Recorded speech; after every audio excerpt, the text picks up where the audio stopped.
Hello po, magandang araw o gabi sa lahat ng aming manunood. Sa nakita nyo sa intro, pupunta tayo sa Riverbanks Mall. Dito po tayo sa Marikina Riverbanks. And before that, welcome back po muna sa ating Family Vlogs channel, ang Marisol Templo Family Vlogs. And sa mga hindi pa po nakasubscribe, please subscribe, like and share, and comment down din po kayo sa mga gustong mag-comment. Please, I encourage you to do so kasi kailangan natin yan para makilala ko kayo at malaman ko kung saan at sino-sino ang mga manonood natin. So ito nga po, nag-ikot-ikot muna kami ng aking anak na pugi at gwapo dito sa paligid ng Riverbanks. And sa ganitong mga panahon, wala pang perya, hinahanap sana namin. At medyo umaambon-ambon pa, kaya hindi ako gaanong makapag-vlog. So nakita nyo agad na nagsasalita sana ako dito, kaya lang may music and medyo maingay.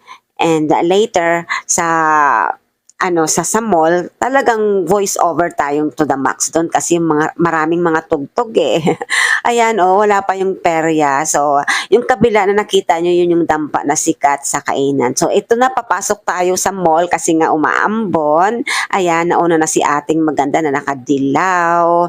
And si kuya, hinarangan yung camera talaga, So, ito na nga po, nandito na tayo sa Marikina Riverbanks Mall. Ayan. Naghanap kami muna ng makakainan kasi nagutom kami eh. Alam niyo, sa paglakad ng lakad, nakakagutom talaga. So, we decided to eat dito sa Chowking. But since na-run out of cash kami, hanap muna tayo ng ATM machine.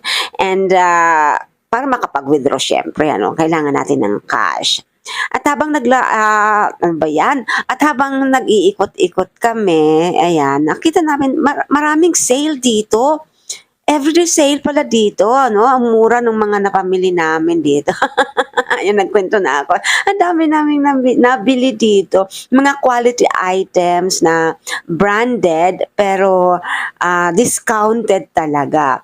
Like yung sa Uniqlo, Guess, marami dito pati sa mga tawag nito, mga sapatos, marami dito talaga. So, ayan nga po, nag-ikot-ikot kami at hinahanap namin yung ATM. Medyo hindi pa namin alam. At ayan ang mga magagandang staff ng Oppo. And yun, magkakasunod-sunod yung mga cellphone store. And yung iba